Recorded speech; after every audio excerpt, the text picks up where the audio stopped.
गुटखा खा रहे हो? किसने सिखाया गुटखा खाना तुमको? ये भी खा रहा, देखो ये भी। तुम मुझे बोल रहे थे जब मैं आई मार्केट के अंदर कि गांजा मिलता है कि नहीं मिलता, कहाँ मिलता है, कौन लेने आता है गांजा? तुझे नहीं पता, हमें तो ये नहीं पता है। किसने बताया था गांजा मिलता है? हमें तो बताओ। लड़का बड़ा बड़ा था। काम नहीं होता। आपका परिवार में कौन कौन लोग हैं? बहुत लोग हैं, कौन कौन है बताइए। 4 बेटा है। बच्चे कितने हैं?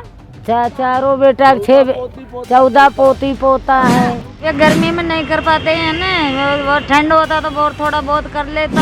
हाँ क्या ऑन कहते हैं कैमरा खाता हूँ। आप जा क्यों रहे हो? एक बार बाइट तो दे दो।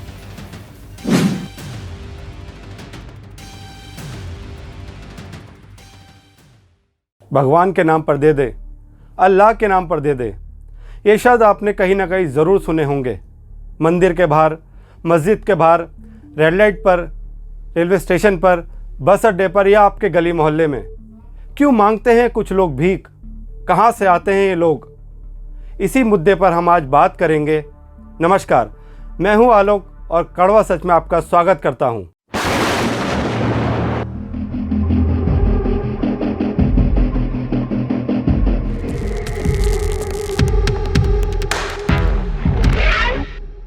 भीख मांगना यूँ तो कानूनन जुर्म है, लेकिन भीख अगर मजबूरी से मांगी जा रही है तो ऐसे व्यक्ति के प्रति सहानुभूति पूर्वक सोचने और उसके पुनर्वास के लिए काम करने की ज़रूरत है। यहाँ पे भी इस तरीके से पेन बेच रही हैं और बच्चों का कैसे पाल रही हैं, क्या कर रही हैं?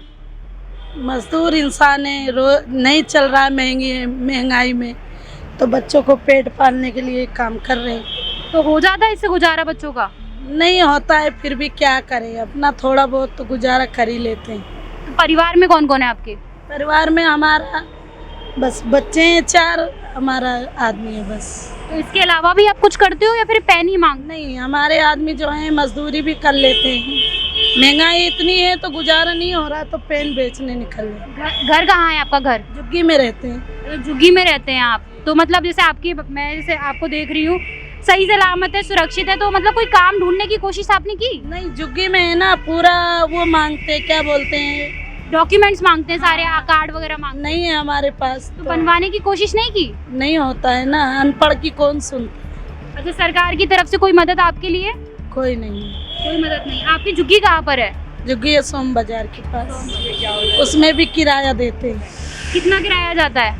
किराया हो जाता है 1500 रुपये। लेकिन अगर भीख मांगना धंधा बन जाए तो भिखारी उसे प्राश्य देने वाली व्यवस्था और उस व्यवस्था में बने रहने वाली सरकार सभी को कटघरे में खड़े करने की ज़रूरत है, सवाल पूछने की ज़रूरत है।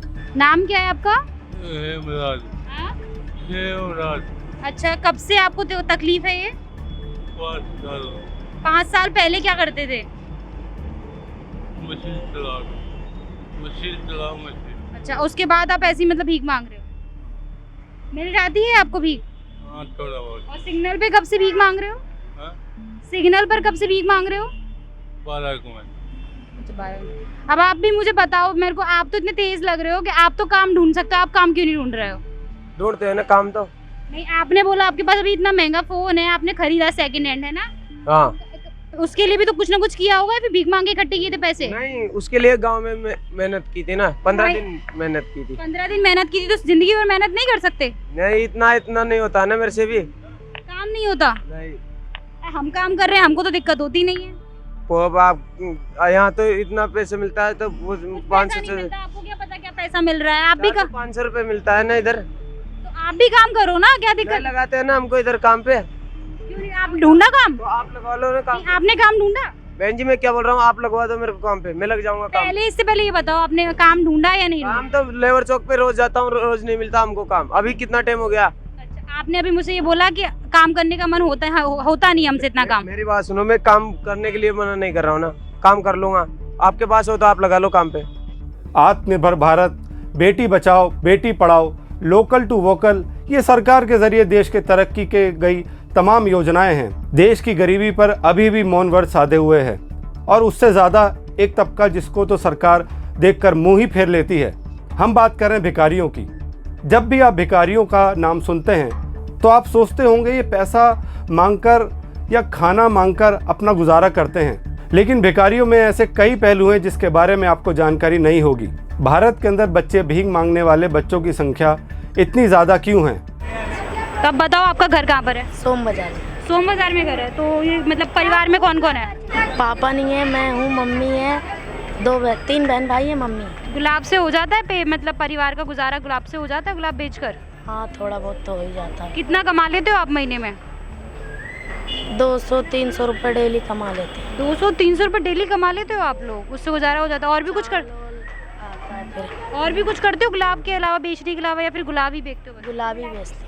गुलाब तो लोग खरीदते नहीं है, आप लोग जबरदस्ती बेचते हो। हाँ। तो कुछ और नहीं कर सकते? कहीं जॉब वॉब हमें मिलता ही नहीं। क्यों नहीं मिलता?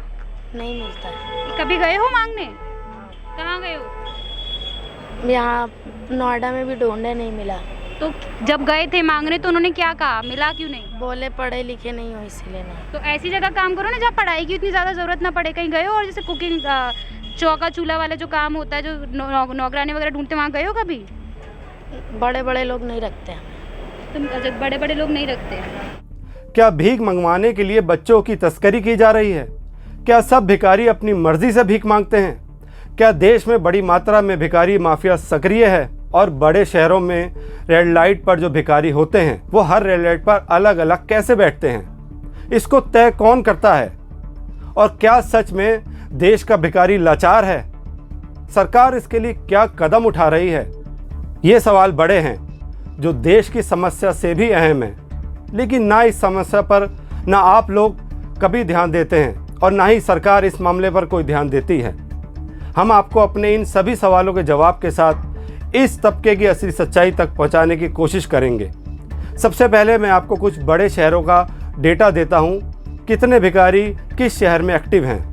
केंद्रीय मंत्री द्वारा लोकसभा में पेश किए गए डाटा के अनुसार पश्चिम बंगाल में कुछ 81,224 भिखारी हैं। इनमें 33,086 पुरुष हैं और 48,158 महिलाएं हैं। उत्तर प्रदेश में कुल 65,838 भिखारी हैं। इनमें 41,000 पुरुष और 23,900 महिलाएं हैं। वहीं बिहार में 29,723 भिखारी हैं। इनमें 14,800 पुरुष और 14,800 महिलाएं हैं। सबसे कम भिखारी लक्षद्वीप में हैं, केवल 2 भिखारी हैं। इतना ही संसद में पेश किए गए इस रिपोर्ट में असम, मणिपुर और पश्चिम बंगाल में महिला भिखारियों की संख्या पुरुषों से ज़्यादा है। यूपी, राजस्थान, उड़ीसा और दिल्ली, इन सभी जगहों पर जो भिखारी माफिया हैं उनकी सरगना कुछ महिलाएं हैं और ये महिलाएं इस तमाम नेटवर्क को बड़े ही सिस्टम के तरीके से चलाती हैं। हमारे देश में भिखारी माफिया सक्रिय है। भीख हिंदुस्तान में एक बहुत बड़ा बिजनेस है। ये जो गली गली, सड़कों, चौक चौराहों, रेल, बस में भीख मांगते फिरते हैं और दिल्ली जैसे बड़े शहरों में ये जो हर शनिवार तेल और पैसे मांगते शनिदेव हैं, ये सब उस भीख माफिया के हिस्से हैं। ये सारा बिजनेस एक माफिया गिरोह कंट्रोल करता है। भिखारी सारा दिन में जो भीख एकत्र करते हैं उसका एक बड़ा हिस्सा यानी 50% से ज़्यादा माफिया ले जाता है और उसमें प्रशासन और पुलिस तक पैसा जाता है। भिखारी माफिया का एक महत्वपूर्ण विंग है बच्चे चोरी करने वाला गिरोह। ये पूरे देश में सक्रिय है और कहीं से भी पलक झपकते आपका बच्चा चुरा लेते हैं। पिछले दिनों मुंबई में एक रेलवे स्टेशन से एक सोती हुई महिला के बगल से एक बच्चा चुराने का वीडियो सामने आया है। जब पूरे देश में बवाल मचा तो 4 दिन बाद वो बच्चा चोर बच्ची के साथ हरिद्वार में पकड़ा गया। भिखारी माफिया हमारे इन मासूम बच्चों को बदसूरत बना के इनसे भीख मंगवाते हैं। कई बार इनके हाथ पैर सर्जिकली नाइफ से काट दिए जाते हैं, उनकी आंखें फोड़ दी जाती हैं, इनके चेहरे बिगाड़ दिए जाते हैं जिससे कि आपको इन पर दया आए और आप इन्हें भीख दें। मैंने अपनी ज़िंदगी में कभी किसी भिखारी को भीख नहीं दी क्योंकि मैं जानता हूँ कि मेरे दिए हुए रुपए में इनसे 50% पैसा माफियाओं की जेब में जाएगा। शिवी अग्रवाल की ये रिपोर्ट देखिए। वो लगा के रहते हो कि बच्चे हैं, अगर काम नहीं ढूंढोगे तो कैसे काम चलेगा? दीदी अब ढूंढने के लिए तो कहाँ जाएं? कहाँ, यहीं ढूंढो ना, लोगों से बात करो, कोई ना कोई देगा काम। ऐसे बोलता है तुमको कौन लगाएगा काम, तुम तो मांग के खा ला। काम चाहिए तो पहले आप मुझे सब बताओगे। पहले ये बताओ, हम कैमरे में अगर बाइट ले रहे हैं तो लोग भाग क्यों रहे हैं? आधा आश्रम में डाल देंगे इसलिए। लेके जाएं तो तुमको जाना है? नहीं, हाँ? क्यों नहीं जाना? मुझे क्या पता। हाँ? मुझे क्या पता। आपने मना किया कि आपको पूरी साल में अपने मम्मी पापा के साथ भी जाना है। मम्मी पापा के साथ तो मम्मी पापा को भी लेके जाएंगे ना, आपको ही थोड़ी ना लेके जाएंगे। पहले तो मुझे ये बताओ कौन कौन पढ़ता है यहाँ पे? कौन पढ़ाने आता है?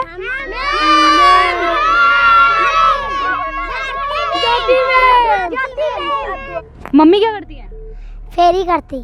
फेरी। और पापा? पापा घर पे रहती। पापा क्यों नहीं काम करते? नहीं, पापा नहीं जाते, क्यों नहीं जाते पता है? घर में रहता। अच्छा, और तुम क्या करते हो पढ़ाई के अलावा? पढ़ाई करते। और कुछ नहीं करते पढ़ाई के अलावा? बताओ क्या क्या आता है तुमको? पढ़ाई की है ना, क्या क्या आता है? आता। ABCD आती है? हाँ। सुनाओ। सुना। ABCD आती नहीं। पढ़ाई तो सब करते हो। अच्छा, मम्मी किस चीज़ की फेरी लगाती है? चढ़ाई की। चटाई की फेरी कहाँ पर लगाती हैं? गली मोहल्ली। अच्छा, गली मोहल्ले में फेरी लगाती है मम्मी। अच्छा अच्छा, सही है सही है। और तुम्हारी मम्मी क्या करती है बेटा? सबकी फेरी करती, सबकी मम्मी। पापा नहीं करते, मम्मियाँ सबकी काम करती हैं। तो तुम लोग में से कोई काम नहीं करता? नहीं तो काम नहीं करते, सब बच्चे पढ़ते हैं। पर तुम बता तो है नहीं रहे हो, तुम क्या पढ़ते हो? कह रहे हो पढ़ते हो। ABCDEFIJKLMNOPQRSTUVWXYZ। और क्या पढ़ते हो? ABCD हो? और कौन पढ़ाने आता है? आस पास किसका घर है? तुम क्या पढ़ी हो? तुम बताओ, तुम क्या पढ़े हो? कुछ नहीं। तुम तो गुटखा खा रहे हो। ये किसने सिखाया गुटखा खाना तुमको? ये भी खा रहा, देखो ये भी खा रहा। और तुम लोगों को मैंने भीख मांगते हुए देखा है, शायद मांगते हो ना? नहीं मांग। ऐसी हालत कैसे बना रखी है? ऐसा लग रहा है ऐसे कि भीख मांग के आए हो। पंड कमीज नहीं है, दिला दो। और बताओ बेटा, तुम बताओ, मम्मी पापा तुम्हारे भी कुछ नहीं करते? करते हैं चटाई। पापा चटाई करते हैं। हो जाता है इससे काम? कितने घर पे बच्चे हैं? बच्चे कितने घर पे? हम 2 भाई है, 2 बहन। 2 भाई। तो हो जाता है चटाई से तुम लोगों का खाना पीना? हाँ, हो जाता है। सरकार वरकार आती है कुछ मदद वदद करने? नहीं, कुछ नहीं आता। तो ये झुग्गियाँ अलाउ है यहाँ पे बनाना? नहीं, कभी कभी तोड़ने भी आ जाता कमेटी। फिर तोड़ जाते हैं तो क्या करते हो? कहाँ जाते हो? इधर रहते फिर चले जाते, ऐसे भटकते हैं। अभी तुम मुझे बोल रहे थे जब मैं आई मार्केट के अंदर कि गांजा मिलता है कि नहीं मिलता। कहाँ मिलता है? कौन लेने आता है गांजा? हमें तो ये नहीं पता, पानी हमें तो ये नहीं पता है। किसने बताया था गांजा मिलता है? हमें तो बताओ। तुम लोग मुझसे कह रहे थे कि तुम लोग भीख नहीं मांगते, और मैंने तुम सबको भीख मांगते हुए देखा है। अभी ये कौन थी? आप मांग रहे थे? आप मांग रहे थे शायद, अभी उनसे मांग रहे थे और आप मना कर रहे थे, आप भीख नहीं मांगते हो। नहीं मांग रहे। अभी तो मैंने आपको देखा भीख मांगते हुए वहाँ पे। इसके साथ छोटी बहन भी है इसके। आपका परिवार में कौन कौन लोग हैं? बहुत लोग हैं। कौन कौन है बताइए? 4 बेटा है। बच्चे कितने हैं? चारों बेटा 14 पोती पोता है। तो क्या करते हो आप लोग पालने के लिए उनको? चटाई वगैरह बेचते, मजूरी करके आते। कहाँ पे बेचते हो? चटाई घरों घरों में बेचते, बस्ती बस्ती मोहल्ला मोहल्ला में। अच्छा, सरकार को ने कुछ की यहाँ पे मदद? नहीं मदद किया, बेटा भूखन मर रहे। इस रिपोर्ट में पता चलता है कि ये सभी अपनी स्थिति से बहुत खुश हैं और शौक से भीख मांगते हैं। कुछ का कहना है कि कोई दूसरा काम चलता ही नहीं है, एक ही ऐसा धंधा है जिसमें कोई लागत नहीं है, वो भिखारी का धंधा। गिरोह का सदस्य इन सभी पर नज़र रखता है और हफ्ते में इन सभी से पैसे इकट्ठे करता है। कुछ NGO है जो ऐसे बच्चों के लिए काम कर रही है। एक NGO है बालक सलाम के नाम से, जो इन बच्चों को रेस्क्यू करके अपने NGO में रखती है, अच्छा खाना खिलाती है, पढ़ाती है, घुमाती है और जो बच्चे यहाँ रहना चाहते हैं उनके लिए रहने की भी व्यवस्था करती है। हाँ, क्या आप जा क्यों रहे हो? एक बार बाइट तो दे दो। काम चाहिए तो? हाँ। पहले आप मुझे सब बताओगे। पहले ये बताओ, हम कैमरे में अगर बाइट ले रहे हैं तो लोग भाग क्यों रहे हैं? आता आश्रम में डाल देंगे इसलिए भाग रहे हैं कि बताओ बताओ। अच्छा बताओ, ऐसी बता दो। बोलते हैं कि पकाते आश्रम में डाल देंगे। अच्छा, पकड़ के आश्रम में डाल देंगे इसलिए भागते हैं। अच्छा, ये समझ में आया। अच्छा है, ऐसा है सर? हम हमारी जानकारी में नहीं है सर। आपको पता सब कुछ है, आप बताना नहीं चाह रहे हैं। ये इसमें राजी नहीं है, वो तो अपने उसी जो काम कर रहे हैं उसी में राजी है। आते हैं ना यहाँ पे लोग पकड़ने वाले, NGO वाले, मतलब उनकी मदद के लिए। हाँ, एक पागल था, उसको बुला के पकड़ा दिया है, आश्रम में ले गए। न नहाए पाते, न खाना, भूखो प्यासो घूमत को पकड़ ले गए आश्रम में। अच्छा। NGO के एजुकेटिव काउंसलर AK तिवारी से बात करी शिवी अग्रवाल ने, और NGO में बच्चों को क्या क्या सुविधाएं मिल रही है ये भी दिखाया शिवी अग्रवाल ने अपनी इस रिपोर्ट में। इस वक्त मैं सलाम बालक ट्रस्ट जो बेकारी जो बच्चे हैं उनके लिए काम करते हैं उस एनजीओ में हूँ और इस एनजीओ में हमारे साथ मौजूद हैं यहाँ के एजुकेटिव काउंसलर। सबसे पहले मेरा आपसे ये सवाल रहेगा कि सर अपने एनजीओ के बारे में बताइए और कितने साल से ये चल रहा है और क्या क्या ये बेकारी बच्चों के लिए कर रहा है।